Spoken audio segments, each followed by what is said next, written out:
وَإِذْ قُلْنَا لِلْمَلَائِكَةِ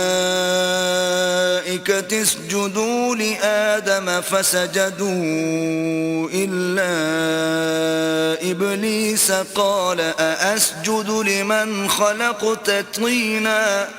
اور جب ہم نے فرشتوں سے کہا کہ آدم کو سجدہ کرو تو سب نے سجدہ کیا مگر ابلیس نے نہ کیا، بولا کہ بھلا میں ایسے شخص کو سجدہ کروں جس کو تو نے مٹی سے پیدا کیا ہے۔ قال أرأيتك هذا الذي كرمت علي لئن أخرتني إلى يوم القيامة لأحتنكن ذريته إلا قليلا۔ اور ازراہ طنز کہنے لگا کہ دیکھ تو یہی وہ ہے جسے تو نے مجھ پر فضیلت دی ہے، اگر تو مجھ کو قیامت کے دن تک کی مہلت دے تو میں تھوڑے سے شخصوں کے سوا اس کی تمام اولاد کی جڑ کاٹتا رہوں گا۔ قال اذهب فمن تبعك منهم فإن جهنم جزاؤكم جزاء موفورا۔